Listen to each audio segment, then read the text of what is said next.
అవేరా గారు, మీరు 2 3 నవలలు రాశారన్నారు. ఒక నవల థీమ్ చెప్తారా? మీరు ఎక్కడ చేస్తున్నా. నవలలు రాస్తున్నారు? చెప్తాను సార్. చెప్పండి.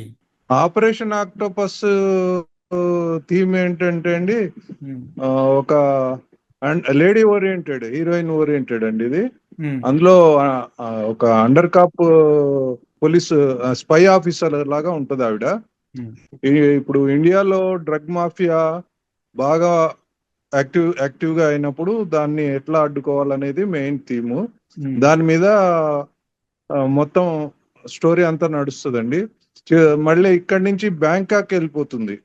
మధ్యలో ఉమ్. బ్యాంకాక్ లో సగం స్టోరీ నడుస్తుంది. అక్కడ ఈమె క్లాస్మేట్ ఒక ఆయన పరిచయమే. అక్కడ కొంచెం లవ్ యాంగిల్ కూడా కొంచెం ఉంటుంది అక్కడ. అతను కూడా అక్కడ బ్యాంకాక్ లో పోలీస్ ఆఫీసర్ గా ఉంటాడు. సో అతని హెల్ప్ తీసుకొని ఈవిడ అక్కడ యాక్టివ్ గా ఉన్న కొన్ని మాఫియా గ్రూప్స్ ని వాళ్ళ ఆట కట్టిస్తుంది. ఆ తర్వాత ఇక్కడ ఇండియన్ గవర్నమెంట్ తోటి ఒక అవార్డు తీసుకుంటుంది ఎండింగ్ లో. ఓకే. ఇప్పుడు మీరు బ్యాంకాక్ ఎప్పుడైనా వెళ్ళారా? నేను ఎప్పుడు ఉమ్, వెళ్ళలేదండి, కాకపోతే నేను గూగుల్లో మొత్తం స్టడీ చేశాను సార్. ఓకే. మీకు తెలుసా, జేమ్స్ హ్యాడ్లీ చేసి ఎప్పుడు అమెరికా మ్యాప్స్. గురించి పెట్టలేదు. కానీ అమెరికా గురించి అద్భుతంగా రాశాడు అతను. కేవలం ఇలాగే నేను ఎన్సైక్లోపీడియా తెలుసుకుని. నే- నేను ఇంజనీర్ గా నాకు అక్కడ మొత్తం జియోగ్రఫీకి ఇదిను టౌన్స్ లొకేషన్ మొత్తం ఈ డ్రగ్ యాక్టివిటీస్ ఎక్కడ నడుస్తున్నాయి అన్ని కొంచెం స్టడీ చేశాను సార్ గూగుల్లో. ఓకే. అండ్ మీరు ఈ డిటెక్షను లేకపోతే పోలీస్ డిపార్ట్మెంట్ గురించి తెలుసుకున్నారా? నాకు తెలుసండి. నేను సెవెంత్ క్లాస్ నుంచే అపరాధ పరిశోధన రెగ్యులర్ గా చదివేవాడిని. ఉమ్, ఆ సెవెంత్ క్లాస్ నుంచే అంటే ఇప్పుడు ఆ తర్వాత కంటిన్యూగా నాకు ఈ నవల్స్ చదవడం అనేది అలవాటు. అప్పటి నుంచి దాదాపు జాబ్ లో జాయిన్ అయ్యే వరకు విస్తృతంగా చదువుతూనే ఉన్నాను. దాదాపు 15 ఏళ్ళు పుస్తక పఠనంలో ఉన్నాను. అందులో నాకు కొంచెం ఇంట్రెస్ట్ ఉన్న జోనర్ ఇది క్రైమ్ అండ్ థ్రిల్లర్స్. ఓకే. ఇంకా ఇట్లా సోషల్ యాక్టివిటీస్ తోటి ఇది ఇందాక చెప్పాను చూడండి, ఈ నవల రాశాను. ఇందులో ఏమో ఆ, కథ తరలి రాధ తనే వసంతం. ఇందులోనేమో ఇది కూడా హీరోయిన్ ఓరియంటెడ్. ఈ ఒక అమ్మాయికి కొంచెం ఇంట్లో అత్తవారి పోరు, పెళ్ళయి వెళ్ళాక అత్తవారి పోరు, దాంతో కొంచెం సూసైడల్ థాట్స్ వచ్చి సూసైడ్ చేసుకోవడానికి వెళ్ళడం, తర్వాత మదర్ గుర్తొచ్చి మళ్ళీ రిటర్న్ అవ్వడం, మా అమ్మ మాటలు గుర్తొచ్చి తర్వాత ఇంటికి వచ్చేసి ఆ ఇన్లాస్ మీద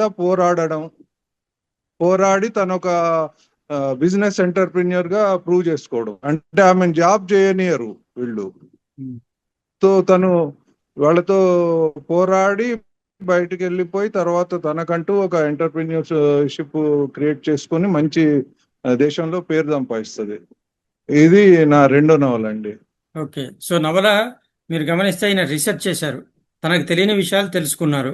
తనకు తెలిసిన విషయాల్ని ఇంకా ఇంప్రూవ్ చేసి రాశారు. ఇది ఒక చక్కటి పద్ధతి అన్నమాట. సో వీలైనంత మటుకు తెలిసిన విషయాల గురించి రాయటం ఉత్తమము. ఆ తెలిసిన విషయాల్లో అవసరమైనటువంటి తెలియని విషయాల్ని తెలుసుకుని దానిలో చొప్పించడం ఉత్తమము.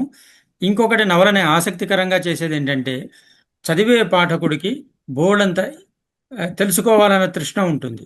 సో దానికి సంబంధించిన ఇన్ఫర్మేషన్ సేకరించి పాత్రల ద్వారా ఎక్కడో ఒక సంఘటనలో ఇన్ఫర్మేషన్ని చొప్పించడం అనేది ఒక పద్ధతి. సో దీనికి మీరు ఇటు ఒక ఎండమూరి పుస్తకాలు ఉంటాయి, ఇంకోవైపు మల్లాది వెంకటకృష్ణమూర్తి పుస్తకాలు ఉంటాయి. మల్లాది వెంకటకృష్ణమూర్తి పుస్తకాల్లో తమాషాగా ఇన్ఫర్మేషన్ ఇస్తాడు. ఎండమూరి పుస్తకాల్లో చర్చల ద్వారా, వ్యాఖ్యల ద్వారా మనకి ఇన్ఫర్మేషన్ దొరుకుతుంది. ఇద్దరి టెక్నిక్ వేరువేరు. మల్లాది ఫాస్ట్ చదువుతాము, ఎండమూర్తి చదివి ఆలోచిస్తూ ఆలోచిస్తూ చదువుతాం. సో ఇద్దరు ఇన్ఫర్మేషన్ ఇస్తారు మనకి. సో ఎంత ఇన్ఫర్మేషన్ అంటే, మనం ఈ నవ ఎలాగైతే చెరుకు లోపల మనం ఎంత పిండుకుంటే అంత రసం వస్తూ ఉంటుందో, ఇవన్నీ నవలకి రసపుష్టిని చేకూర్చేటువంటివి, ఇన్ఫర్మేషన్ ఇవ్వటం. ఇంకా మనం ప్రధాన పాత్ర ఏదైతే అనుకున్నామో, ఆ ప్రధాన పాత్రలో ఎన్ని మంచి గుణాలున్నా ఒకటో రెండు కాస్త చెడు గుణాలు కూడా పెట్టాల్సి, చెడ్డ అంటే కాస్త బలహీనతలు కూడా మనం పెట్టాల్సి ఉంటుంది. అప్పుడు ఆ ప్రధాన పాత్ర ఏంటంటే ఒక మామూలు మనిషిలాగా అనిపిస్తాడు. లేకపోతే వాడు ఓ దేవుడు, అన్ని మంచి క్యారెక్టర్సే ఉన్నవాడు అనిపిస్తాడు. దీనివల్ల ఎప్పుడైతే వాళ్ళు కొన్ని బలహీనతలు ఉన్నాయో పాఠకుడు ఐడెంటిఫై చేస్తాడు. బలహీనతలు లేని మనిషి ఎవరు?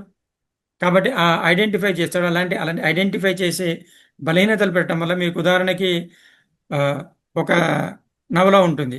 ఆ నవల్లో ఏంటంటే డిటెక్టివ్ హీరో హంతకుల్ని పట్టుకోవాలి. కానీ వాడికి ఒక ప్రాబ్లం ఉంటుంది.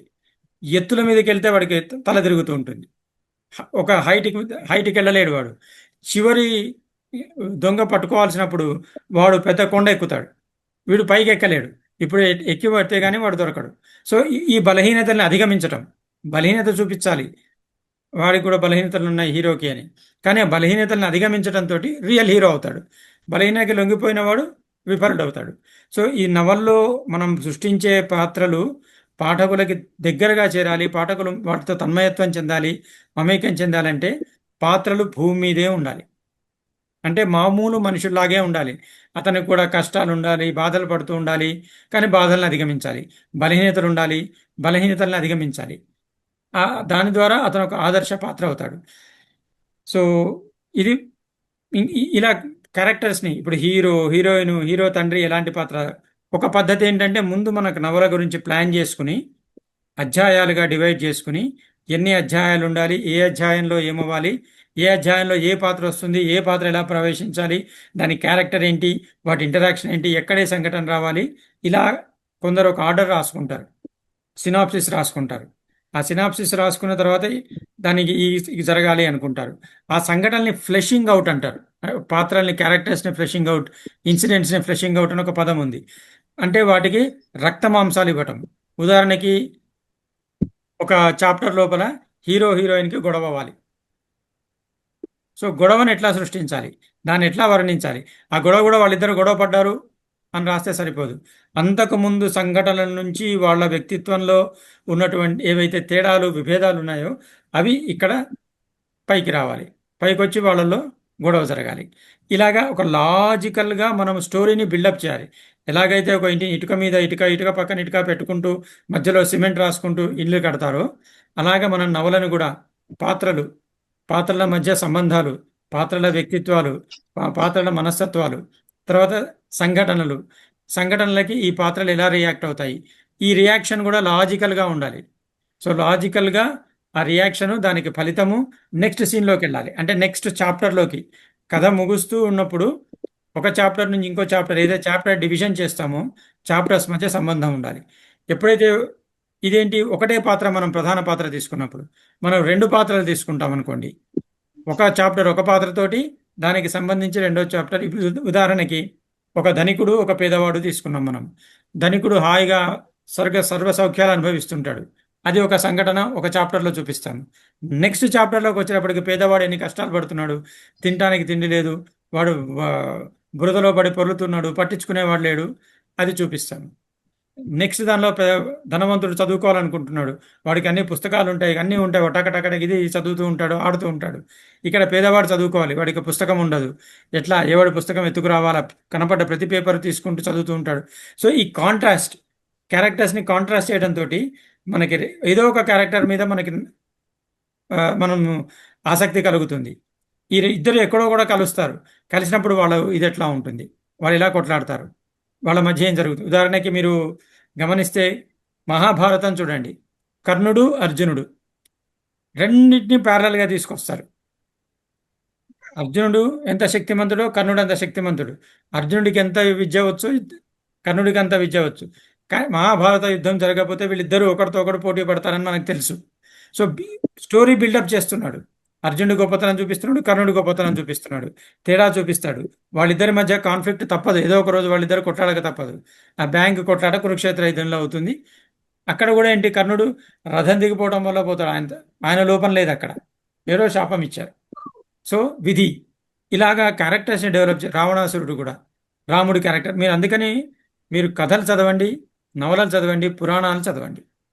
తప్పనిసరిగా మన పురాణాలు చదివితే స్టోరీ రైటింగ్, పురాణాలు మించిన టెక్నిక్స్ ఇంకోటి ఎక్కడా దొరకదు మీకు. పురాణాల గొప్పతనం ఏంటంటే మన పురాణాల్లో వాడికి శాపము కలిగింది, శాప విమోచనమైంది, ఎట్లా అయిందని కథ చెప్పడం మొదలు పెడతాడు. అంటే మన కథ మొత్తం తెలిసిపోయింది, శాపమైంది, శాప విమోచనం అవుతుంది, కానీ ఎలా అవుతుంది అంటే ఎండింగ్ చెప్పి మనల్ని బిగినింగ్ నుంచి ఎండింగ్ దాకా చదివిస్తున్నాడు. గ్రేట్ టెక్నిక్ అది. దాన్ని అబ్జర్వ్ చేయండి ఎలా చేస్తున్నాడు, క్యారెక్టర్స్ని ఎట్లా ఇంట్రడ్యూస్ చేస్తున్నాడు, ఇప్పటి మన సినిమాల్లో కర్ణుడి క్యారెక్టర్ ఎట్లా ఇంట్రడ్యూస్ అవుతుంది? యుద్ధ పోటీ జరుగుతున్నప్పుడు ఎవరైనా ఉన్నారా అంటే నేనున్నానని కర్ణుడు ముందుకు వస్తాడు. సో అలాగా బ్యాంగ్ ఒక కాన్ఫ్లిక్ట్ క్రియేట్ అయింది. ఇద్దరికి పోటీ, అప్పటి నుంచి పోటీ మొదలవుతుంది. అర్జునుడికి సమానుడు ఎవడూ లేడు అంటే నేనున్నానని కర్ణుడు వస్తాడు. సో ఈ రకంగా మనం క్యారెక్టర్స్ని క్రియేట్ చేసి, క్యారెక్టర్ మధ్య కాన్ఫ్లిక్ట్ క్రియేట్ చేసి, కాన్ఫ్లిక్ట్ని మెయింటైన్ చేసి, ఒక్కొక్క స్థాయి, ఒక్కొక్క అధ్యాయంలో స్థాయి పెంచుకుంటూ పోవాలి. వాళ్ళ మధ్య ఆ, ఘర్షణ పెరుగుతూ పోవాలి. అప్పుడు పాఠకుడు ఎదురు చూస్తాడు, ఎప్పుడు ఈ ఘర్షణ వాళ్ళిద్దరు కలిస్తే ఏమవుతుంది, కలిస్తే ఏమవుతుందని. మీకు ఇవి సస్పెన్స్ నవలలు రాసే వాళ్ళకి ఈ టెక్నిక్ చాలా బాగుంటుంది. అమ్మాయి గుడ్డిది, ఆమెకి ఏం కనపడదు, ఇంట్లో ఒక్కరితే ఉంటుంది, ఆమెను చంపడానికి దొంగ ఇంట్లోకి వచ్చాడు. సో ఇప్పుడు ఇప్పుడు అమ్మాయి బలహీనరాలు, గుడ్డిది, ఆమె మీద మనకి జాలి, ఎదురుగా ఉన్నవాడిని చూడలేదు, దొంగ ఇంట్లోకి వచ్చాడు. ఇప్పుడు వాడి నుంచి ఆమె ఎట్లా తప్పించుకోవాలి? ఎవరో ఉన్నారనుకుంటుంది, ఎవరో తెలియదు, ఎవరో వచ్చారనుకుంటుంది, ఆమె కనపడదు. So how? ఇక సస్పెన్స్ మొదలైపోతుంది. పాఠకుడు ఎదురు చూస్తుంటాడు. వీడి క్యారెక్టర్, వీడేమో క్రూరుడు, మనుషుల్ని చంపితే చీల్చి చెండాడేవాడు, ఖండ ఖండాలుగా తుండ తుండాలుగా నరికి కాకులకు గద్దలకు వేసేవాడు ఉప్పు కారం రాసి. ఈమె అమాయకురాలు. సో ఈ రెండు క్యారెక్టర్ల మధ్య ఎంత కాంట్రాస్ట్ ఉంటే, రెండు ప్రధాన పాత్రలు, హీరో విలన్ మనం అనుకున్నవాడు, ఎంత కాంట్రాస్ట్ ఉంటే రచన అంతగా పండుతుంది. ఆ కాంట్రాస్ట్ కూడా లాజికల్గా ఉండాలి. లాజిక్ లేకపోతే పండదు. సో మీరు యుద్ధకాండ చదవండి. ఒక్కొక్కడు వస్తున్నాడంటే ఇంకా వాడు ఎంత వీరుడు, ఎంత వీరుడు అని అసలు విభీషణుడు వచ్చేసాడు, మన కుంభకర్ణుడు వచ్చాడు అనగానే వాడు వీళ్ళతో వీడిని తీసి పడేస్తుంటాడు, వాడిని తీసి పడేస్తుంటాడు. అసలు రామసేన నిలబట్టమే కష్టం, గెలవగలడా అనిపిస్తుంది. అక్కడి నుంచి గెలుస్తాడు. సో మన ప్రధాన పాత్ర హీరో కానీ హీరోయిన్ కానీ ఎవరైనా సరే, వాళ్ళకి ఎటువంటి ప్రమాదం అంటే ఇంకా వాడు తప్పించుకోనటువంటి ప్రమాదం కల్పించి తప్పించాలి. సో దీని గురించి మనం ఆలోచించాలి. వాళ్ళు ఎదుర్కొనే ప్రమాదం లాజికల్గా ఉండాలి. Logic logic logic, there is logic in life, there is logic in everything. ఎప్పుడైతే మన రచనలో లాజిక్ ఉండదో అప్పుడు రచన నిలవదు. ఉదాహరణకి కొందరు యువకులు యువకులు సస్పెన్స్ క్రియేట్ చేయాలని సినిమా టెక్నిక్స్తో నవలు రాస్తున్నారు, కానీ వాళ్ళు లాజిక్ పాటించట్లేదు. లాజిక్ పాటించకపోతే నవల నిలవదు. కాబట్టి మీరు రాసుకున్న తర్వాత, నేను ప్రపోజ్ చేసేది, ఇప్పుడు ఎలాగో పోటీ జరుగుతుంది మనకి, మీరు రాసేది నాకు చూపించండి.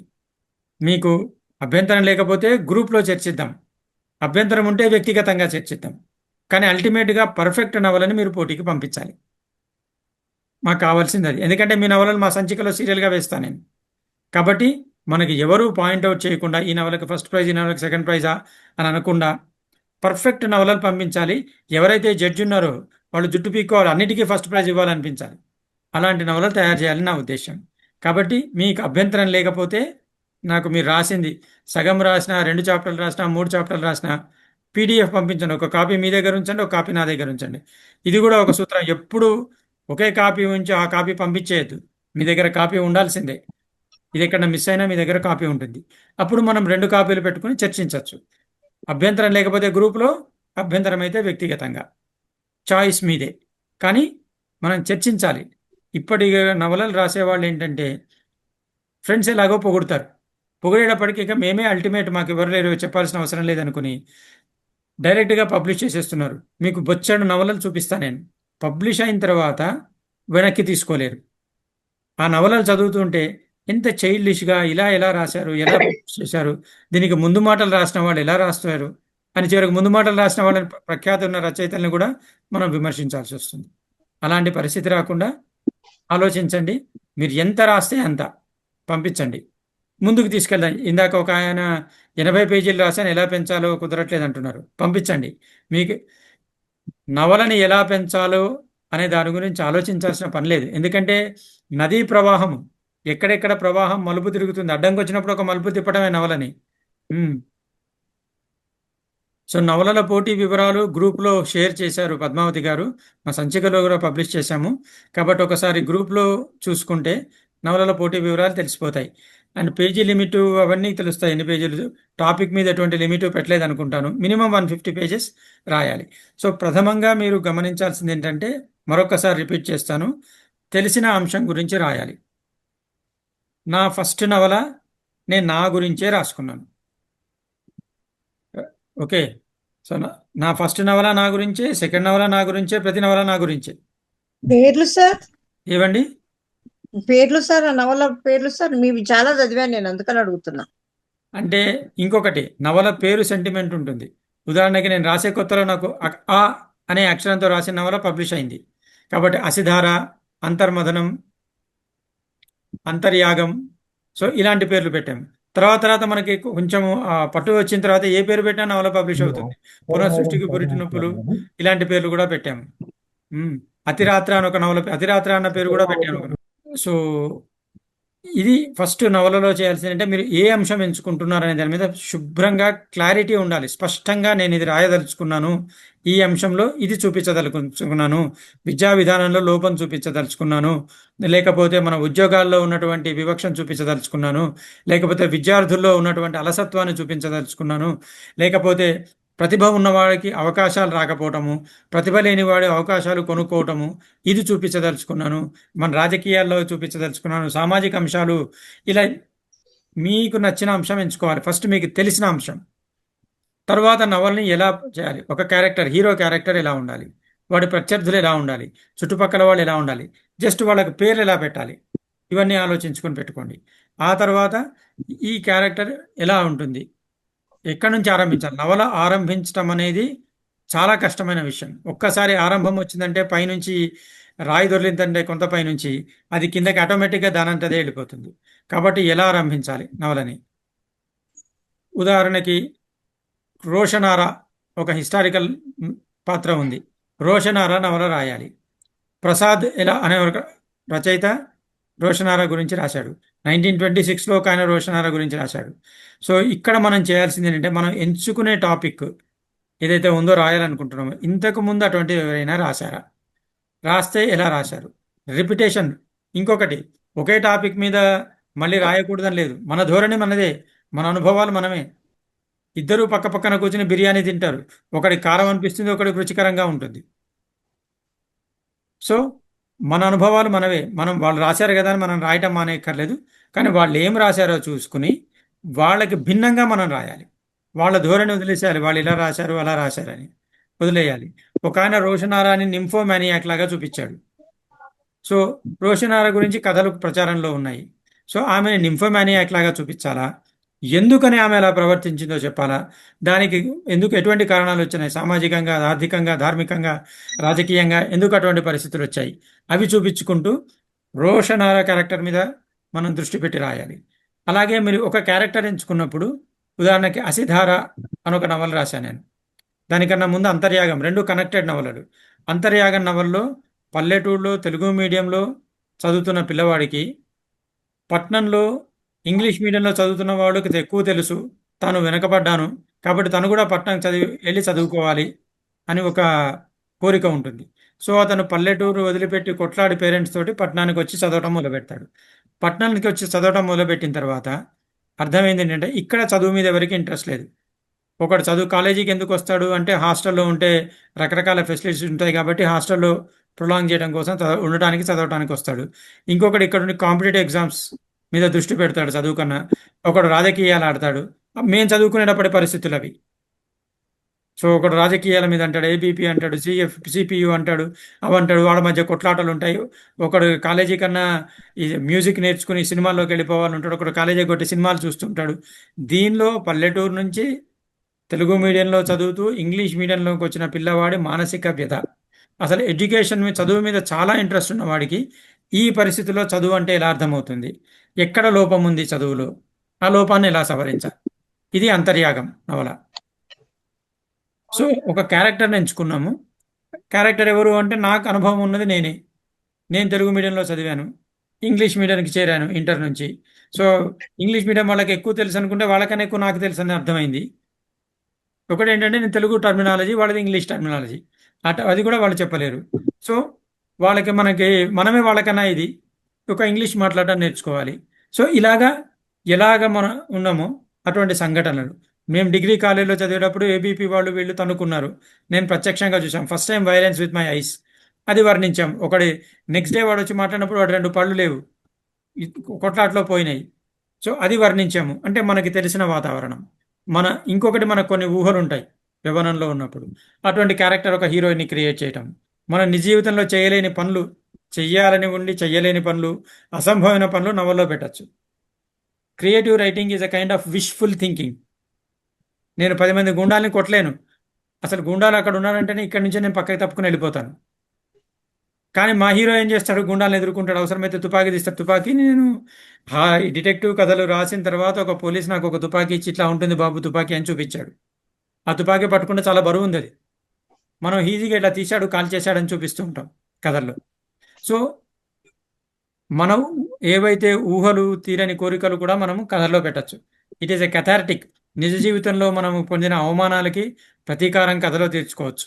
నిజ జీవితంలో మనము ఎవరికి అన్యాయం చేశాము, కథలో వాళ్ళకి న్యాయం చేయొచ్చు. సో ఇలా ఇన్సిడెంట్స్ని మన దృష్టిలోంచి మనకి తెలిసిన వాళ్ళ జీవితాల్లోంచి బిల్డప్ చేయాలి. ఓకే. సో ఎడ్యుకేషన్ సిస్టమ్ మీద నాకు బోల్డన్ని అసంతృప్తులు ఉన్నాయి. అవన్నీ అంతర్యాగ నవల్లో ప్రతిపాదించాను. అది అమల్లో పెడితే ఏమవుతుంది? సో మళ్ళీ క్యారెక్టర్స్ క్రియేట్ చేయటం. ఈసారి కాన్ఫ్లిక్ట్. ఇద్దరు బ్రదర్స్ ఉంటారు. ఒక బ్రదర్ మోడర్న్, ఇంకో బ్రదర్ ట్రెడిషనల్. సో వాళ్ళు ఒక స్కూల్ని ఇన్హెరిట్ చేస్తారు, సంప్రదాయబద్ధంగా నడుస్తున్న స్కూల్ని. సో ఎవరైతే ట్రెడిషనలో వాడు స్కూల్ని ట్రెడిషనల్ వేలో మారుస్తూ ఉంటాడు. కానీ అప్పటిదాకా దాన్ని పబ్లిక్ స్కూల్ లాగా నడుపుతూ డబ్బులు సంపాదించిన వాళ్ళు ఏం చేస్తారు? వీడికి అన్నని పక్కకి తప్పించి వాళ్ళు దాన్ని టేక్ ఓవర్ చేయాలని చూస్తారు. అందుకని ఏం చేస్తారు? తమ్ముడిని ఎగదోస్తారు. మీ అన్నయ్య అంతా వేదాలు ఉపనిషత్తులు యోగా నేర్పిస్తున్నాడు, పాతరాతయుగం వైపు తీసుకెళ్తున్నాడు, మోడర్న్ ఇవి నేర్పించాలని. సో బ్రదర్స్ మధ్య కాన్ఫ్లిక్ట్. ఈ బ్రదర్స్ మధ్య conflict, modern and traditional education system మధ్య కాన్ఫ్లిక్ట్, సొసైటీలో ఉన్న పరిస్థితులు, ఇవన్నీ ఆ నవల్లో అసిధార అంటే కత్తి మీద సాము నవల్లో కనిపిస్తాయి. ఇలాగా మనం ఫస్ట్ చేయాల్సి అంటే మనకు తెలిసిన విషయంలోంచి అంశాన్ని ఎంచుకోవటము. మన ఊహలు, మన నిరాశలు, ఆశలు, మనకు తెలిసినవి అన్నిటినీ మన నవల్లో ఎలా పెట్టగలమో చూడటము. నవల ఒక ఎయిమ్ ఎంచుకోవటము. హీరో ఎయిమ్ ఏంటి, దాని నుంచి మనం ఇవన్నీ పెట్టుకుంటూ ముందుకెళ్ళటము. అండ్ క్యారెక్టరైజేషన్ ఎట్లా ఉంటుందంటే, క్యారెక్టరైజేషన్ మీద రచన ఆధారపడి ఉంటుంది. క్యారెక్టరైజేషన్ ఇటీవలే అందరి అవార్డులు వచ్చాయి బోర్డు, కానీ నవల బాలేదు. మీకు పేరు కూడా చెప్తాను, రాయలసీమ వాళ్ళు కాబట్టి మీరు వినే ఉంటారు. ప్రణయ హంపి అని ఒక నవల వచ్చింది. ఆ రచయిత ఇప్పుడు చాలా పొగుడుతున్నారు. అదంతా పక్కకి పెడితే క్యారెక్టరైజేషన్, సీన్ డెవలప్మెంట్ అంటే ఒక్కొక్క ఇన్సిడెంట్ డెవలప్మెంట్ ఏం లేదు. హీరోయిన్ని చూస్తాడు, హీరోయిన్ డాన్స్ చేయడం చూస్తాడు. నెక్స్ట్ సీన్లో ఇద్దరు ఒంటరిగా కూర్చుంటారు, మొత్తం తమ జీవితాలు చెప్పేసుకుంటారు. ఆ తర్వాత సీన్లో హీరో కోసం ఒక పెద్ద వ్రతం పడుతుంది. అంటే అసలు ఒక ప్రేమ డెవలప్ అవ్వటము ఒక స్త్రీ ఒక పురుషుడు అంత తేలిగ్గా నమ్మదు. సో ఈ ఒక లాజికల్ డెవలప్మెంట్ ఆఫ్ రిలేషన్షిప్ అన్నది ఆ రచనలో చూపించలేదు. రాజుల పాత్రలు జస్ట్ అలా ఉంటుందన్నమాట. సో తెలియని వాళ్ళు దాన్ని పొగుడుతారు, తెలిసిన వాళ్ళు ఇలా రాశారు ఏంటి వీళ్ళు పొగుడుతున్నా అంటే వాళ్ళకు కూడా రచన గురించి తెలియదని అనుకుంటారు. సో ఇలాగా మనము రాసేటప్పుడు, అందులో అది హిస్టారికల్ నావల్, చాలా జాగ్రత్తగా రాయాలి. హిస్టారికల్ పాత్రల వ్యక్తిత్వాలు తీర్చిదిద్దాలి, వాళ్ళ వైభవాలు చూపించాలి. కేవలం ఇంగ్లీష్ పుస్తకాల్లో ఉన్నవి తెలుగులో అనువాదం చేసి రాస్తే సరిపోదు. సో మనకి తెలిసిన మన చరిత్ర పాత్రల్లో కూడా మనకు తెలిసిన పాత్రల్ని పెట్టచ్చు. అల్టిమేట్గా ఏంటంటే మనుషులే. సో అప్పుడు ఈ పాత్రను తీసుకెళ్ళి ఆ ఎన్విరాన్మెంట్లో పెట్టి మనకు తెలిసిన దాన్ని మనం అక్కడ చూపించవచ్చు. మీకు ఒక చూపిస్తాను. జలౌక మహారాజు గురించి రాజతరంగిణి కథలో కథ రాశాను నేను. ఆ జలౌకస మహారాజు గొప్పతనం ఏంటంటే అతను మహాశివభక్తుడు. అతను వెళ్తుంటే వితస్తా నదిలో స్నానం చెయ్యందే అతను పూజ చేయడు, అన్నం తినడు. సో అలా అతను వెళ్తున్నప్పుడు ఒక శాపం వల్ల వితస్తా నది అక్కడ దూరం వెళ్ళిపోతూ ఉంటుంది అతనికి అందకుండా. అప్పుడు అతను చేసిన నేరం ఘోరం అతనికి అర్థమవుతుంది. సో అక్కడ మనం అతని క్యారెక్టర్ని ఎలా చూపి, నాకు కూడా కొందరంటే నచ్చదు, కొన్ని విషయాలను లెక్క చేయము. సో ఆ లెక్క చేయని విషయాలు ఆ పాత్రలో చూపించటం. మనకి తెలిసిన ఫ్రెండ్స్ ఉంటారు, ప్రతి విషయానికి వాదిస్తూ ఉంటారు మొండిగా. వాడు ఎదురుగా వచ్చిన వాడన మొండిగా వాదించేవాడిని అక్కడ సూపర్ పోస్ట్ చేయటం. సో రియల్ లైఫ్ క్యారెక్టర్స్ వచ్చేస్తాయి. చదివేవాడికి ఇది నిజంగా జరిగిందా అని అనిపిస్తుంది. సో మీరు అందుకే గమనించండి, షెర్లాక్ హోమ్స్ ఉన్నాడు. షెర్లాక్ హోమ్స్ పాత్ర కొన్ని మేనరిజమ్స్ పెడతాడు. వాడికి వాట్సన్ ఉన్నాడు, వాట్సన్ కొన్ని మేనరిజమ్స్ పెడతాడు. ఇలా ప్రపంచ బుడుగు పాత్ర అందరికీ తెలుసు, బాబు సృష్టి. ఆ బుడుగుకి కొన్ని మేనరిజమ్స్ ఉంటాయి. సిగాన పెసునాంబ అని మనం సిగాన పెసునాంబని ఆమె కొన్ని క్యారెక్టర్స్ ఉంటాయి. సినిమాలో కూడా మీరు చూస్తే ఒకడికి ఒక పదం పలకదు, కావాలి కా పలకదు, లేకపోతే నా పలకదు, లేకపోతే తా పలకదు. దాని మీద మన వాళ్ళు క్రియేట్ చేస్తారు.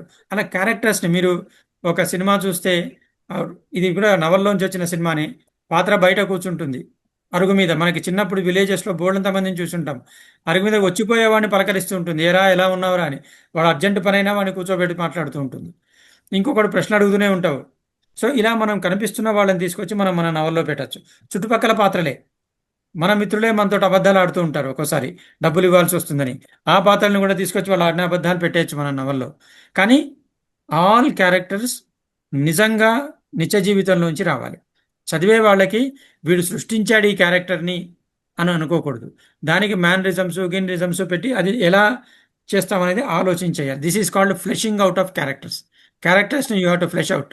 ఇన్సిడెంట్స్ని ఎట్లా డెవలప్ చేస్తావు, ఆ ఇన్సిడెంట్స్ డెవలప్ చేయటము, క్యారెక్టర్స్ ఆ ఇన్సిడెంట్లో ఎట్లా రియాక్ట్ అవుతారు, అక్కడ కూడా లాజిక్ ఉండాలి. మొదటి నుంచి అందరినీ గౌరవించేవాడు హఠాత్తుగా ఒకరిని తిట్టాడు అనుకోండి, అవుట్ ఆఫ్ క్యారెక్టర్. దానికి కారణం చూపించాలి. ఇప్పుడు ఒక రచయిత్రి ఏం చేసిందంటే, ఇంగ్లీష్ నవలలో వాళ్ళు విచ్చలవిడిగా సెక్స్ రాస్తారు, అవి క్లిక్ అవుతూ ఉంటాయి. అందుకని తెలుగులో కూడా అలాంటిది ఒక కథ రాయాలనుకుంది.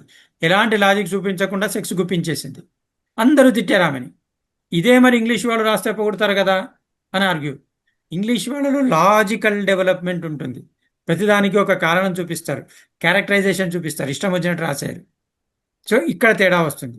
పులిని చూసి నక్క బాధ పెట్టుకోవడం అంటే అదే. నక్ సో ఇవన్నీ మనం గమనించాలన్నమాట. ఇతరులు ఏం రాస్తున్నారో చూడాలి, మనం ఏం రాయాలి, మనము రాసిన దానిలో ఎదుటివాడు ఏం ప్రశ్నిస్తాడు. అండ్ ఏ నవలైనా ఏ రచన అయినా ప్రశ్నతోటే మొదలవుతుంది. ప్రశ్న లేకపోతే నవల లేదు. సో మిమ్మల్ని మీరు ఫస్ట్ ప్రశ్న వేసుకోవాల్సింది, నేను ఏం రాయదలుచుకున్నాను, టాపిక్, దీని ద్వారా ఏం చెప్పదలుచుకున్నాను, దీనిలో ఏమేం చూపించదలుచుకున్నాను, ఎటువంటి పాత్రల్ని పెట్టదలుచుకున్నాను, ఈ పాత్ర ఎటువంటి పాత్ర ఎలా ప్రవర్తిస్తుంది, వీళ్ళ మధ్య కాన్ఫ్లిక్ట్ ఎట్లా క్రియేట్ చేయాలి, ఈ క్రియేట్ చేసిన కాన్ఫ్లిక్ట్ని ఎట్లా సస్టైన్ చేసి ఒక్కొక్క మెట్టు ఎలా పెంచుకుంటూ పోవాలి, అలా పెంచుకుంటూ పోయిన తర్వాత దాన్ని ఎక్కడ రిజాల్వ్ చేయాలి, ఎక్కడ కాన్ఫ్లిక్ట్ని బ్రేక్ చేయాలి. సో ఇక్కడ మీ దృష్టి ఒక పాత్ర మీద పెడతారా, 2 పాత్రల మీద పెడతారా, 3-4 పాత్రల మీద పెడతారా, ఏ పాత్రకు ఆ పాత్ర మీద పెడతారా. సో ఇలాగ మనం క్రియేట్ చేసుకుంటూ పెంచుకుంటూ పోతే 2 పాత్రలతోటే 200-400 పేజీలు రాయొచ్చు, 10 పాత్రలతోటి 100 పేజీల్లో ముగించవచ్చు. కానీ ఎన్ని ఎక్కువ పాత్రలు ఉంటే పాఠకుడికి అంత కన్ఫ్యూజన్ వస్తుంది. సో ఆ కన్ఫ్యూజన్ లేకుండా మనము మినిమం పాత్రల్ని తీసుకుని ఆ పాత్రల మీద కాన్సన్ట్రేట్ చేస్తూ నవలని పొడిగించాలి. పొడిగించడం అంటే సాగదీయటం కాదు, ఆసక్తికరంగా డెవలప్ చేసుకోవాలి. దీనికి ఏంటంటే మనం ఏం రాయదలుచుకున్నాము అనే దాని మీద క్లారిటీ ఉండాలి. ఫస్ట్ మరోసారి చెప్తున్నాను, మనకి తెలిసిన టాపిక్ని ఎంచుకోవడం క్షేమకరం, శ్రేయస్కరం. మనకి తెలిసిన మనుషుల్ని పాత్రలాగా మలచడం మంచిది. ఈ పాత్రల వ్యక్తిత్వాన్ని మనం, ఒక మనిషి ఒక పాత్ర కాదు, 10 మంది మనుషులు కలిసి ఒక పాత్ర అవుతారు. అప్పుడు ఎవరెవరో మనం ఎవరి గురించి రాస్తున్నామో ఎవరు గుర్తుపట్టారు. ఒకటే మనిషి క్యారెక్టర్ తీసుకుంటే ఈజీగా గుర్తుపడతారు. కాబట్టి ఇలా పాత్రని డెవలప్ చేసుకోవటం, ఆ పాత్రని డెవలప్ చేసిన తర్వాత సంఘటనలు, ఏ సంఘటన రాయాలి, కళ్ళు మూసుకుని ఊహించడమే. ఒక నవలని మీరు రాయకూడదు, చెప్పాలి. ఒక సినిమా చూస్తున్నట్టు మీరు ముందు నవలను ఊహించుకోవాలి. ఊహించుకుని ఆ ఊహించిన కళ్ళ ముందు మీ ఊహలో కనిపిస్తున్న దృశ్యాల్ని అక్షర రూపంలో రాయాలి. అప్పుడు మీ నవలకి రీడబిలిటీ పెరుగుతుంది. ఇప్పుడు ఇట్లా అయితే చదువుతుంటే మన మైండ్ అటు ఇటు పోతూ ఉంటుంది. ఒక్కోసారి మనం చదువుతుంటాం, అక్షరాలు చూస్తుంటాం, మైండ్లో రిజిస్టర్ కాదు. అదే వేరే ఇప్పుడు మాట్లాడుతున్నాం, గంట సేపటి మాట్లాడుతూ ఉంటే కనీసం 30-40 నిమిషాల మాటలన్నా మన మైండ్లోకి వెళ్తాయి. కాబట్టి నవల చెప్పినట్టు ఉండాలి, రాసినట్టు ఉండకూడదు. సో ఈ చెప్పడం అంటే మనకి మనం చెప్పుకోవాలి. నవల చెప్పుకోవాలంటే అక్కడ దృశ్యాన్ని చూడాలి, ఆ చూసిన దృశ్యాన్ని ఇక్కడ చెప్పుకుంటూ రాయాలి. సో దీంతో రీడబిలిటీ పెరుగుతుంది. దృశ్యాత్మకమైన రచన అని ఒక పదం ఉంది. సో ఆ దృశ్యాలు ఎప్పుడైతే రచనలో కళ్ళ ముందు కనిపిస్తాయో అప్పుడు పాఠకుడు ఊహాశక్తి పెరుగుతుంది. ఆ ఊహలో ఆ దృశ్యాలను చూసుకుంటాడు, నచ్చుతుంది. కాబట్టి ఇవి టెక్నిక్స్ అన్నమాట, simple techniques. Clarity about your topic, then how to develop the topic, దానిలో క్యారెక్టర్స్ ఏమిటి, ప్రధాన పాత్ర ఏమిటి, ఎన్ని ప్రధాన పాత్రలు, ఆ ప్రధాన పాత్రల వ్యక్తిత్వాలు ఏమిటి, కాంట్రాస్ట్ ఉండాలి, వీళ్ళ మధ్య ఘర్షణ రావాలి, ఘర్షణ ఎలా క్రియేట్ చేయాలి, మీ ఎయిమ్ ఏంటి, నవల మొదటి నుంచి చివరికి ఎయిమ్ గుర్తుంచుకోవాలి. ఈ ఎయిమ్ వెళ్ళటం కోసం ఎలాంటి ప్రతిబంధకాలు క్రియేట్ చేస్తారు, ఎలాంటి ఘర్షణలు క్రియేట్ చేస్తారు, వాటిని ఎలా అధిగమింపజేస్తారు, ఇలా ఒక్కొక్క రకంగా ఒక్కొక్క స్టెప్ బై స్టెప్ మెట్టు పైకి వెళ్ళినట్టు రచనలో అధ్యాయం రాసుకుని, దాని ఈ అధ్యాయంలో ఏం రాయాలో రాసుకుని తర్వాత రాసేటప్పుడు దాన్ని డెవలప్ చేయటం. ఒక్కోసారి ఇన్ని అనుకున్నా రాసేటప్పుడు కొత్త ఐడియాలు వస్తాయి, నిర్మోహమాటంగా వాడిని నవల్లో పెట్టేయటమే. ఫస్ట్ సూత్రం ఏంటంటే నవల రాసేటప్పుడు పాఠకుడు ఇది చదువుతాడా, పాఠకుడు మెచ్చుతాడా అనే ఆలోచన దగ్గర రానీయకూడదు. మనం రాసేది రాసేయటమే. ఎంత రాస్తాం, 300 పేజీలు రాయాలనుకున్నది రాసేయటమే. మన ఆలోచనలన్నీ దానిలో పెట్టడమే. పెట్టిన తర్వాత మళ్ళీ చదువుకునేటప్పుడు ఇక్కడ ఎక్కువ ఉంది వాదన, ఇది తీసేద్దాం, లేకపోతే ఇక్కడ డిస్క్రిప్షన్ అనవసరము తీసేద్దాం, లేకపోతే ఈ సంఘటన లాజిక్ దెబ్బతింటుంది తీసేద్దాము. ఇలా మనం సెల్ఫ్ ఎడిటింగ్ చేయాలి. సెల్ఫ్ ఎడిటింగ్ చేసుకున్న తర్వాత ఇంకా మీకు డౌట్ ఉంటే తెలిసిన వాళ్ళని, బాబు ఇది చూడు ఒకసారి నవల ఎలా ఉందో చెప్పు. సో వాళ్ళు చెప్పింది పాటించాల్సిన అవసరం లేదు. మీకు నచ్చితేనే, మీకు లాజిక్ అనిపిస్తేనే పాటించాలి. ఉదాహరణకి నేను సౌశీల్య ద్రౌపది అని ఒక నవల రాశాను. ఆ నవల రాసినప్పుడు మీకు ఇంతకుముందు చెప్పుంటాను, ఎడిటర్ దానిలో కొంచెం భాగం తీసేసింది ప్రచురించేటప్పుడు. నా నవల్లోంచి తీస్తారా అని నేను పుస్తకం వేసేటప్పుడు ఆ భాగం పెట్టాను. పెట్టిన తర్వాత మళ్ళీ ఒకసారి చదువుకుంటుంటే అది అనవసరం అనిపించింది నాకు, తీసేశాను. నవల ఫాస్ట్ అయింది. అంటే అక్కడ ఎడిటర్ నిర్ణయం ఏది తీసుకుందో అది నేను నాకు నచ్చిన తర్వాతే పాటించాను. ఆమె తీసేసింది కదా అని నేను తీసేయలేదు. సో ఇది రైటర్ అనేవాడికి కాన్ఫిడెన్స్ ఉండాలి, సెల్ఫ్ జడ్జ్మెంట్. ఇది వాళ్ళు చెప్పింది వినదగును ఎవరు చెప్పినా ఖచ్చితంగా పాటించాలి. వినినంతనే వేగపడక వివరింపదగును. సో వాడు చెప్పాడు కాబట్టి మార్చటమో, వాడు చెప్పాడు కాబట్టి రాయటమో కాకుండా మీకేమనిపిస్తుంది, మీకు మార్చాలనిపించిందంటే, వీక్గా ఉందనిపిస్తే మార్చటము, బాగుందనిపిస్తే ముందుకు వెళ్ళిపోవటమే. సో ఫస్ట్ నవల పూర్తి చేయటం, రాయటమే ఇంపార్టెంట్. అన్ని అడ్డంకుల్ని దాటుకొని రోజుకి కొంచెం రాయడం అనేది మంచి పద్ధతి. లేకపోతే మనకు టైం కుదిరినప్పుడు రాయడం అనేది మంచి పద్ధతి. ఒకేసారి మొత్తం రాయాలనుకోవడం కష్టం, అంత టైం దొరకకపోవచ్చు. ముఖ్యంగా జాబ్లో ఉన్న వాళ్ళకి, ముఖ్యంగా మహిళలకి. మగవాళ్ళకి ఏం లేదు, నేను రాసుకుంటున్నా అంటే సరే పో బాబు, నా చుట్టూ తిరిగి అనవసరంగా ఇబ్బంది పెట్టకుండా మూల కూర్చొని రాసుకుంటాడు పో అంటారు. మగవాళ్ళకి చాలా అడ్వాంటేజెస్ ఉంటాయి, కానీ ఆడవాళ్ళకి బాధ్యతలు ఉంటాయి. సో ఆ బాధ్యతలు నిర్వర్తించిన తర్వాత రాత్రి పూట అందరూ పడుకున్న తర్వాత డైనింగ్ టేబుల్ దగ్గర ఇలా కూర్చొని రాసుకోవాల్సి ఉంటుంది. పొద్దునుంచి అలసిపోయి పని చేస్తూ ఉంటారు. పొద్దున లేచి నాలాగా 4 గంటల నుంచి 8 గంటల దాకా రాస్తా అంటే కుదరదు. పొద్దున మనకు 4 నుంచి 8 దాకా రాస్తుంటే టీ, కాఫీ, బ్రేక్ఫాస్ట్ ఇచ్చేది ఎవరు? సో ఇలాంటి సమస్యలు ఉంటాయి ఆడవాళ్ళకి. కాబట్టి అయినా సరే మైండ్లో నవలనే మెదులుతూ ఉండాలి, దాని గురించి ఆలోచిస్తూ ఎలా ఇంప్రూవ్ చేయాలని చేసుకుంటూ ఆ మూడు పోకుండా దాన్ని పట్టుకుని రచన చేయాల్సి ఉంటుంది. కాబట్టి రోజు రాయడం కుదరకపోయినా కుదిరిన ప్రతిరోజు రాస్తుండాలి. ఎప్పుడు కుదిరితే అప్పుడు. కొంచెం ఒక్కోసారి నిద్ర రాదు, అప్పుడు హ్యాపీగా 20-30 పేజీలు రాసేయచ్చు. ఓ వారం దాకా మళ్ళీ రాయకపోయినా పర్లేదు, కానీ రాస్తూ ఉండాలి. రాసింది ఒకసారి రాసి వదిలేయకూడదు, రాసింది చదువుతూ ఉండాలి. రాసింది చదువుతుంటే ఒక్కసారి మీరు రాసిన దానిలో లోపాలు మీకు తెలుస్తాయి. లేకపోతే అరే ఇక్కడ ఇంకా డెవలప్ చేయొచ్చు కదా అనిపిస్తుంది. అక్కడ ఇంటూ పెట్టుకుని ఒక పేజీ లోపల, లేకపోతే దానికి ఒక నెంబర్ ఇచ్చి ఇక్కడ ఇంకా డెవలప్ చేయొచ్చు, ఎలా డెవలప్ చేయాలనుకుంటున్నారో రాయాలి. లేకపోతే మళ్ళీ మనకు గుర్తురాదు, ఇక్కడ ఇంటూ పెట్టుకుంటాము, డెవలప్ అని రాసుకుని వెళ్ళిపోతాము. అది ఏం డెవలప్ చేయాలనుకున్నామో గుర్తుండదు. ఉదాహరణకి ఇవాళ ఒక వ్యాసం రాస్తూ చిన్న పని వచ్చింది. పని రాగానే ఏమైంది, వాక్యం సగంలో పూర్తి చేద్దాం అనుకుంటూ వాక్యం సగంలో వదిలిపెట్టాను. సగంలో వదిలిపెట్టి వెళ్ళిన తర్వాత మళ్ళీ వచ్చి కూర్చుంటే అసలు ఏం రాయాలనుకున్నానో గుర్తు రావట్లేదు నాకు. వాక్యం సగంలోనే ఉండిపోయింది. మరణంలో వ్యక్తి గౌరవం దగ్గర ఆగిపోయింది. ఆ మరణంలో వ్యక్తి గౌరవం ఏంటి నాకు అర్థం కావట్లేదు. వాక్యం పూర్తి చేయాలి, నేను సగం రాసి వెళ్ళిపోయాను. మళ్ళీ 1 గంట 2 గంటల తర్వాత వచ్చి కూర్చుంటే మరణంలో వ్యక్తి గౌరవం ఏంటి? So how to fill it up.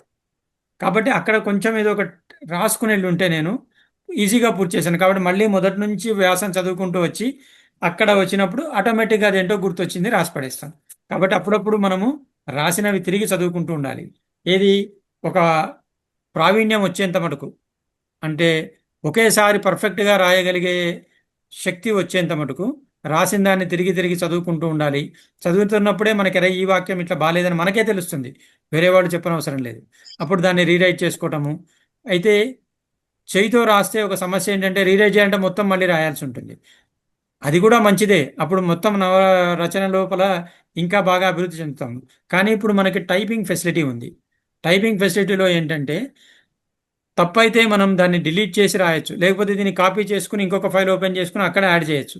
అప్పుడు మనం మొదలేం చేశామో ఇప్పుడు ఏం చేశామో కూడా గుర్తుంటుంది. కాబట్టి టైప్ చేయగలిగిన వాళ్ళు 3 వస్తాయి. ఇప్పుడు నాలాంటి వాడికి టైప్ చేస్తే రాయబుద్ధి కాదు, నేను పేపర్ మీద పెన్నుతో పెడితేనే నాకు రాయాలనిపిస్తుంది. కాబట్టి అట్లాగే రాస్తాము. లేక టైప్ చేయగలిగిన వాళ్ళు, టైప్ చేసి కూడా నవల రాయగలిగే వాళ్ళు టైప్ చేసుకుంటే అడ్వాంటేజ్ ఏంటంటే అది అక్కడ ఉంటుంది. మీరు మార్చాలనుకున్నప్పుడు కాపీ పేస్ట్ ఇంకొక ఫైల్ ఓపెన్ చేసుకుంటారు, ఇక్కడ మార్పులు చేస్తారు. దాంతో ఒరిజినల్ ఫైల్ అలా ఉంటుంది, మార్పు అలా ఉంటుంది. అప్పుడు మీకు ఒరిజినల్ చదువుకుని ఈ మార్పు చేసిన చదువుకుని ఏది బాగుందో నిర్ణయించుకునేటువంటి అవకాశం ఉంటుంది. అదే చేయితో రాయాలంటే మొత్తం కొట్టేసి మళ్ళీ మొదటి నుంచి రాయాల్సి ఉంటుంది. అంటే ఆరంభంలో ఎన్నోసార్లు అలా రీరైట్ చేశాము. రీరైట్ చేసినప్పుడల్లా మన రచన మారుతూ ఉంటుంది. మారినప్పుడు అంటే అది ఇంప్రూవ్ అవుతూ ఉంటుంది అనమాట. ఇంతకుముందు 5 లైన్లు రాసింది రీరైట్ చేసినప్పుడు 2 లైన్లోనే అయిపోతుంది. సో ఇది ఇంకా షార్ప్ అయింది. సో ఇవన్నీ రకరకాల ఎవరికి సౌలభ్యమో, ఎలా సౌలభ్యమో వాళ్ళు అలా చేసుకోవడం ఉత్తమం. వేరే ఎవరో చేస్తున్నారు కాబట్టి మనం అలా చేయాలనుకుంటే కాదు. వాళ్ళు వాళ్ళే, మనం మనమే. సో ఇదే కాబట్టి ఒకటేంటంటే ఎంత చదివితే మనం అంత చక్కగా రాయగలుగుతాం, అన్ని వివరాలు తెలుస్తాయి. ఇప్పుడు మనకి సంఘటనలు దొరకవు అనే మాట లేదు. ఇప్పుడు లలితా చండి గారే మ్యూట్ చేసుకోలేదు. మనం మాట్లాడుతున్నప్పుడు చిన్న పాప ఏదో మాట్లాడుతోంది, నేను క్రైమ్ కథ రాయాలనుకుంటున్నాను. ఓకే, హఠాత్తుగా తడుతుంది. ఏంటి, ఇప్పుడు వీరు కాదు, వేరెవరో ఇట్లా జూమ్ మీటింగ్లో ఉన్నాము. ఆ జూమ్ మీటింగ్లో ఉన్నప్పుడు అక్కడ ఒక కేక వినిపిస్తుంది మనకి. టక్మని వాళ్ళు మ్యూట్ చేసేసుకుంటారు. సో ఎవరు వాళ్ళు, ఎక్కడి నుంచి వచ్చింది, ఆ పేరు ఉండదు అక్కడ. సో ఎట్లా కనుక్కోవాలి, ఇక నుంచి డిటెక్షన్ మొదలైపోతుంది. సో కథ రాయాలనుకుంటే అడుగడుగునా మీకు బోల్డని కనిపిస్తాయి. ఒకే కథని పలు కోణాల్లో రాయొచ్చు, ఈ హాస్యంగా కూడా రాయొచ్చు. ఇప్పుడు ఒక ఆవిడ ఉంది, ఆవిడకి చిన్న పాప ఉన్నారు, జూమ్ మీటింగ్లో పాల్గొనక తప్పదు. ఆ చిన్న పాపతో ఆమె జూమ్ మీటింగ్లో పాల్గొంటుంది. ఆ చిన్న పాప ఆడుకుంటూ ఇటు వచ్చి వాళ్ళ అమ్మ కదా, పాపకి ఏం తెలుస్తుంది, ఈ కెమెరాది కిటిలా చూసి నాలుక ఇటు బెదిరించి వీడిని అని ఎట్లా అని అదొక హాస్య కథ అయిపోయింది మనకి. సో దీన్ని నవలకు ఎలా చేయాలి, ఇప్పుడు మీకు చిన్న హాస్య కథ ఒక ఇన్సిడెంట్, నవలకు ఎలా చేయాలంటే ఆ అమ్మాయి క్యారెక్టర్, ఆ అమ్మాయికి లేక లేక ఎంతో కష్టపడితే ఒక అమ్మాయి పుట్టింది. అమ్మాయి అపురూపము, కానీ తప్పనిసరిగా అఫీషియల్ డ్యూటీస్లో జూమ్లో పాల్గొనాలి. ఆ బాస్కి ఏమో పిల్లలంటే నచ్చదు, ఈమెమో పిల్లల్ని పెట్టుకుని పాల్గొంటే వాళ్ళ కోపాలు వస్తూ ఉంటాయి. ఇక్కడ నుంచి తీసుకుని ఆమె కాన్ఫ్లిక్ట్, ఆ కాన్ఫ్లిక్ట్ని ఎట్లా రిజాల్వ్ చేస్తాము. అండ్ ఆ పాప ఎదిగి పెద్ద అయిన తర్వాత ఆమె జూమ్ మీటింగ్లో పాల్గొంటున్నప్పుడు వాళ్ళ అమ్మ ఆమెకి ఎలా సహాయం చేసింది, నవల అయిపోతుంది. సో ఒక జనరేషన్ షిఫ్ట్ చూపిస్తున్నాం, మనం క్యారెక్టర్స్ చూపిస్తున్నాము, దానిలో ఒక మానవత్వపు కోణం తీసుకొస్తున్నాము. ఆమెకు ఉద్యోగం అవసరం ఎందుకు, తప్పనిసరిగా ఎందుకు పాల్గొనాలి, ఆ బాస్కి ఎందుకు పిల్లలంటే ద్వేషము, వాడికి ఒక కథ కల్పించవచ్చు. అంటే మీరు క్యారెక్టర్స్ ఎంచుకున్న తర్వాత వాళ్ళకు ఒక బ్యాక్గ్రౌండ్, ఒక కథ మనం ఇవ్వచ్చు. ఇచ్చి క్యారెక్టర్స్ని ఫ్లెష్ అవుట్ చేయటం, దాని నుంచి ఇన్సిడెంట్స్ ఆటోమేటిక్గా వచ్చేస్తాయి. ఒకసారి ఒక క్యారెక్టర్ వాడికి పిల్లలంటే అసహ్యం అనుకున్నాం అనుకోండి, వాడు ఒకరోజు ప్రమోషన్ వచ్చిందని పార్టీ ఇస్తాడు, పార్టీలో పిల్లలు వస్తారు, అసహ్యము, అట్లా కాన్ఫ్లిక్ట్ క్రియేట్ చేయొచ్చు, ఆఫీస్లో టెన్షన్స్ క్రియేట్ చేయొచ్చు. ఇలా ఒక చిన్న ఇన్సిడెంట్ మనకు కనిపించే దాని ఆధారంగా మనం వేల వేల కథలు రాయొచ్చు, నవలలు రాయొచ్చు. ఓన్లీ థింగ్ ఇస్ దాని నుంచి సాలీడు ఎలాగైతే తనలోంచే తీసి దారాలతోటి గూడు అల్లుతుందో, అత్యద్భుతంగా సిమ్మెట్రిక్గా అల్లుతుందో, రచయిత కూడా అంతే. ఏదో ఒక చిన్న సంఘటన ఆధారం చేసుకుని దాని చుట్టూ సాలీడు గూడులాగా ఒకదాని నుంచి ఇన్సిడెంట్స్ క్రియేట్ చేయొచ్చు, క్యారెక్టర్స్ క్రియేట్ చేయొచ్చు, కాన్ఫ్లిక్ట్స్ క్రియేట్ చేయొచ్చు, అద్భుతమైన రచన చేయొచ్చు. ఇది అర్థం చేసుకోవాలి. సో ఫస్ట్ ఏంటంటే రచనలు చదవాలి, మంచి మీకు ఈజీగా ఉన్న టాపిక్ ఎంచుకోవాలి, ఒక ప్రధాన పాత్రలో నిర్ణయించుకోవాలి, వాటి క్యారెక్టర్స్ వాటి గురించి మనం నిర్ణయించుకోవాలి. దెన్ ఎటువంటి సంఘటనలు కాన్ఫ్లిక్ట్ ఎలా క్రియేట్ చేస్తున్నారో చూసుకోవాలి. ఎన్ని చాప్టర్స్, మీరు 9 చాప్టర్స్ అనుకున్నారు అనుకోండి, 15 చాప్టర్స్ రాయొచ్చు ఎండ్ అయ్యేటప్పటికి, 9 రాయాలని లేదు, 8 చాప్టర్లో ముగించవచ్చు. సో జస్ట్ మనం ఏంటంటే ఒక వర్కింగ్ ఇది వేసుకుంటాము, ఈ చాప్టర్లో ఇది అవుతుంది, ఈ చాప్టర్లో వీడిలా అంటాడు, వాడలా అంటాడు, ఇట్లా ఘర్షణ కలుగుతుంది. ఇలాగా మనం క్రియేట్ చేసుకుని తర్వాత కూర్చుని ఒక్కొక్క దాన్ని క్యారెక్టర్స్ని మనం డెవలప్ చేసాము, వాళ్ళకి క్యారెక్టర్ ఇచ్చాము, వాళ్ళు ఎలా మాట్లాడాలో నిర్ణయించుకున్నాము, వాళ్ళ వ్యక్తిత్వాన్ని నిర్ణయించుకున్నాము. దాని నుంచి మనము నెమ్మదిగా నవలని పెంచుకుంటూ పోవటం. ఇది ఆఖరికి నవల పూర్తవటము. పేజీలు చూడకండి, పూర్తయిన నవల పూర్తి చేయడం అనేది ఇంపార్టెంట్. ఫస్ట్ డ్రాఫ్ట్ అవనండి, తర్వాత మనం చూద్దాం.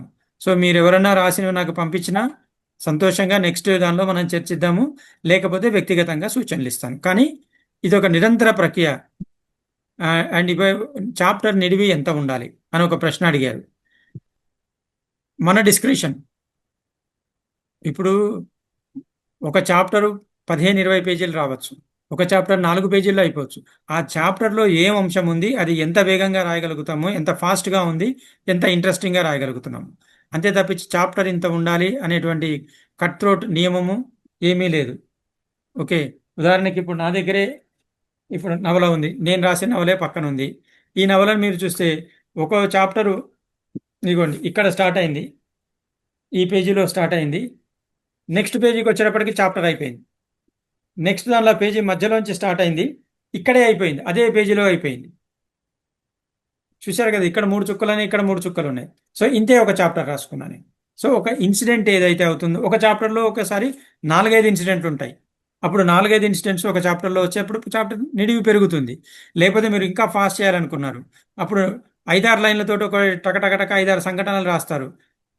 చదివేవాడు ఫాస్ట్గా చదువుతాడు, ఒక చాప్టర్ అయిపోతుంది. So there is no hard and fast rule about chapters.